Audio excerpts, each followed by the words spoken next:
This guy is one of the better directors out there. But this guy is also one of the worst directors out there. He sure is an interesting fella. Hello everybody, I'm Jay Mere and welcome to another director's ranking video. And this is really a kind of video that I really like to make. And this is just me talking about an entire filmography of one specific director, and in which I'm gonna rank all of his movies from my least favorite to my favorite. I have done this before in the past. I did like Quentin Tarantino, Christopher Nolan, even Eli Roth. You can always check out those ones. And for this time I want to talk about a very interesting director in his own way. And this is definitely a director that always has been a part of my movie going experience. Like when I was a young kid, he already came with some movies that I was watching, and throughout the years there was always every now and then a new movie by this director that I watch, and sometimes I like, sometimes I don't like. And this time I'm gonna talk about the director, and excuse my pronunciation of the name, it's not an easy name to be pronounced. The director I'm gonna talk now is M. Night Shyamalan. And like I said, this is a very interesting director. And like his first three movies, and to be fair, the first three movies in my opinion by him are The Sixth Sense, Unbreakable and Signs. Because I always believed that The Sixth Sense was his debut movie. It was just some years ago that I actually realized that he made two movies before The Sixth Sense, but I have never seen these two movies. Not really hear a lot of great things about it, so I was never really interested in checking them out, so they are not included in this list. For me, The Sixth Sense was his first movie. It's the first movie that I basically knew him from, though I already saw another movie before The Sixth Sense. And the first three movies, those three movies were actually very excellent masterpieces, and everyone was praising him. He's the next big thing. Some people are even calling him the new Spielberg. And then something happened, and the work he made after his first three movies, for the most part, it was not really good, to be honest. It was somewhere even very poorly made, and I don't know, this director, he kinda lost it, and sometimes we see his talent back in some of his newer movies, but then he made something else and that's just really crap again, so therefore he's definitely an interesting director, and he kinda is this like horror thriller director, and he has definitely his own visual style.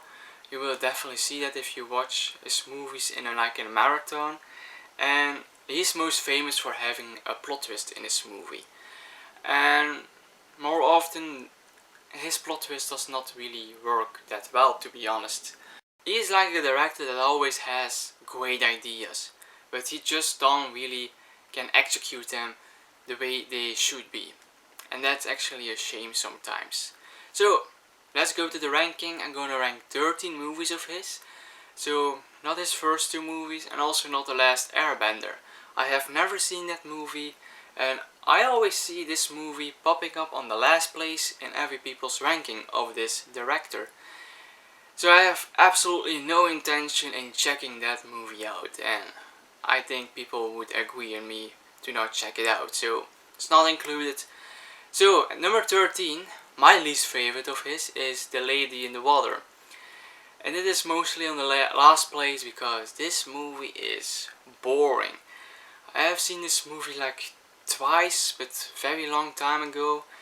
Again, nice idea. It's about this mermaid creature-ish in a pool, and then Paul Giamatti discover it, and it has some interesting ideas. It's just not executed to perfection, and it's just a boring movie. And I have no desire to rewatch that movie ever again because it was just really dragging. And M. Night Shyamalan also gave himself a role in this movie, a very prominent role. and I believe this is the movie in which he proves that he's not the best actor out there. And number 12 is After Earth. Another disaster movie in every sense of the word. Again, nice idea to go to an abandoned Earth with all these creatures. That was an aspect of the movie that I like. However, this is the movie with Will Smith and his son. And I like Will Smith. I always liked his movies. But in this movie, Will Smith was just really annoying. I couldn't care for his son, the character that his son plays in this movie. That was just an annoying and just blank character that I could not interest for at all. I have seen this movie only once in theater. I bought it on Blu-ray, but I never saw it again. And I have no desire to watch it again. And most of the movie I actually forgot, and maybe that's a good thing. Number 11, and this is the last of the bad movies, the really bad movies that I would call of his, and that's Old. This is one of his more recent movies. Once again, interesting idea of people stranded on this beach and they get rapidly older with all the consequences. But again, it's just not executed perfectly. It's just really poorly made, it's poorly acted, and the writing is just really awful. This is probably his worst written movie he made. I couldn't care for Old. But again, nice premise, and I actually liked the ending. It was really nice how this movie wrapped things up, but other than that, not anything special. It could have been much greater, to be honest. And number 10, I have The Happening. And now The Happening is a movie that is really stupid, but because it's so stupid, it's actually a fun movie. And the purpose of this movie was to make it a horror movie. Does not work as a horror movie at all. As a comedy, yes, it can actually work there. It's unintentionally funny, this movie. This is the movie with Mark Wahlberg, and something is in the air in this movie. It's getting spread under the people, and they have to flee and try to escape from it. And the movie started interesting, but it really goes stupid really quickly. So yeah, therefore number 10, but it's a movie that I rewatch now and then just to have a good time. And number 9, we have his more recent movie, Trap. I did a whole review on Trap, and for me Trap is a really fun movie, but it's also really dumb. And in my review I posted on this channel, I talk more about why this movie is a fun movie but also really dumb movie, and why the two work perfectly together, for this movie at least. And I like to see it like as the new happening. It's a movie that is so dumb that it's actually kind of fun. And I really liked the character that Josh Hartnett played in this movie. But it's not really one of his better works, to be honest. Now, these 8 movies that are remain are actually movies that I can appreciate. These are not as bad as people make out to be, but besides of my top 3, they are not all great movies either. So, number 8, we have Glass. And Glass is actually the conclusion chapter of his Unbreakable trilogy. So you have Unbreakable, Split, and now Glass. And Glass is actually a movie that I really appreciate. I really like it, especially the opening. The first sequences of these movies were really top notch, especially the whole sequence in which Bruce Willis's character, I believe it's called Dunn, who is now a vigilante in Glass, is tracking down the Beast, and the Beast is the villain we got to know in Split. That sequence was absolutely amazing. After that, all our 3 main characters of this trilogy end up in this psychiatric ward, and with Sarah Paulson. Still interesting, but I think it lost its steam after that amazing opening, and it never found it again. But All in all, I really think it's a fitting conclusion for this trilogy. Number 7, we have The Visit. And The Visit is his found footage horror movie, and it was a really nice surprise for me.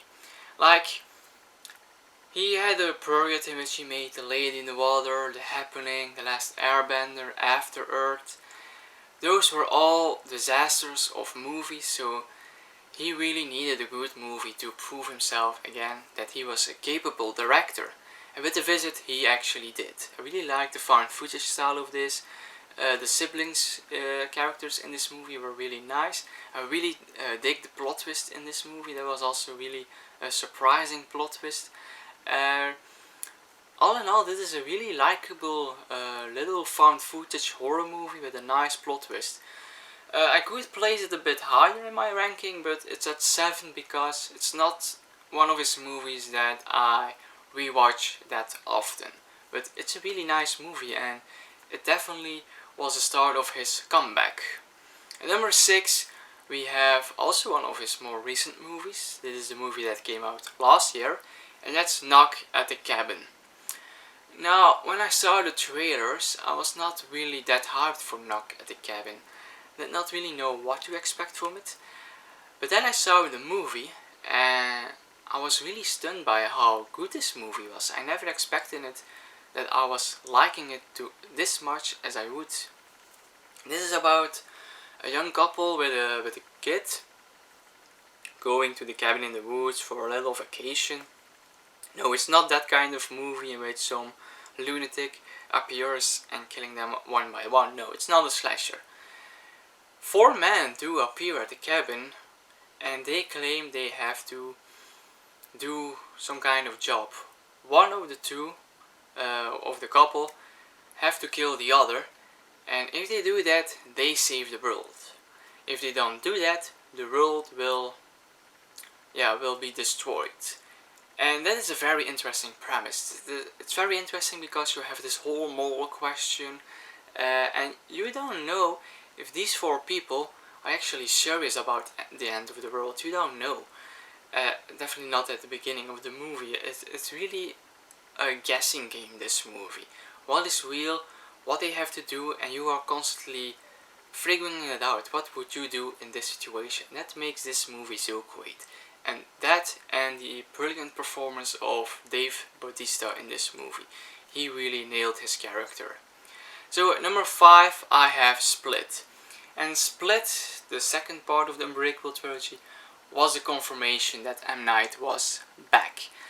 Split was very cool, especially because of James McAvoy. James McAvoy made this movie work, and all the different personalities he plays in this movie.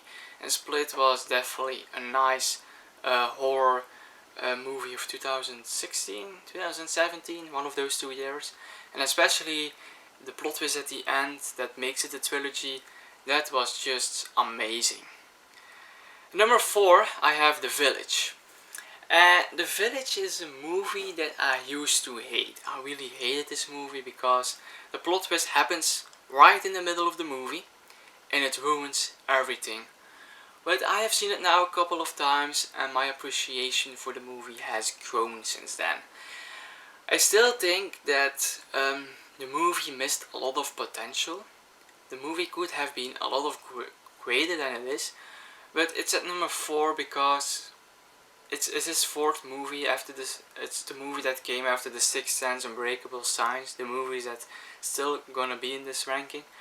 And you still see his style in this movie. The style he had in the first 3, the greatness he has is still in The Village, especially in the first half. And it's because of the first half that it's at number 4. And I really like this idea about this community deep in the woods, afraid of some monsters in the woods, and that was just a really cool idea for a movie. Just wish the ending would have been a bit better than the really stupid plot twist. And now we are at the top 3. These are his best movies. These are definitely masterpieces. And at number 3 I have The Sixth Sense. And The Sixth Sense was a truly brilliant movie. And this is brilliant because of the plot twists. And definitely if you don't know the plot twist or you go in this movie blind, I don't know if it's still possible now, you can really have a blast with this movie and with this plot twist. And some say that the movie is not that rewatchable because you know the plot twist. But even though, if you know the plot twist, you like the movie on a whole different level, and you catch up some things that you didn't catch in the first time. You really more appreciate the movie actually if you rewatch it, and that's why I really like it. Great movie because of the plot twist, The Sixth Sense. And number 2, I have Unbreakable. And Unbreakable for me is one of the best superhero movies out there. Also with a cool premise. What if you have superpowers but you don't know it? That's a cool idea. And Bruce Willis plays his character Dunn, a father who after a tragic accident that he survives discovers that he has some superpowers. And this movie is just interesting to follow him on this journey in discovering himself, his true identity and what he has to do. And therefore it's an amazing superhero movie. It's just different than any other superhero movie we already have.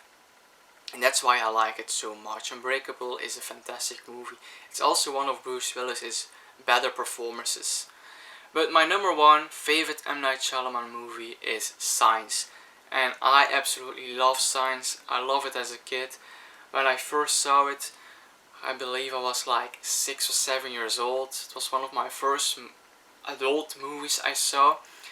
And this movie really scared me as a kid. And it also brought me a fascination for aliens. And what really works about Signs is that it's about a family. We're really focusing on this family during this alien invasion. And that's why I was attracted to it when I was a kid. Saw it many times as a kid. I'm still watching it every year. I have to watch it every year. And even now, when I watch it as an adult, I really appreciate the craftsmanship that M. Night Shyamalan did in this movie. Every scene feels important. Even the last 5 minutes. I know a lot of people have problems with how the movie wraps up, but I think it makes sense. And maybe I will explain it in another video, but Signs is just a masterful made movie. It's one of my favorite horror movies, and it's definitely my favorite M. Night Shyamalan movie. So this was my ranking of all the M. Night Shyamalan movies, at least the ones I saw. I hope you enjoyed my ranking. This is my personal ranking. If your ranking is different than mine, that's okay. Please share your ranking below in the comments. We'd love to read that. And if you want to see more videos of me just ranking a director's filmography, always be free to subscribe to my channel. And till the next time.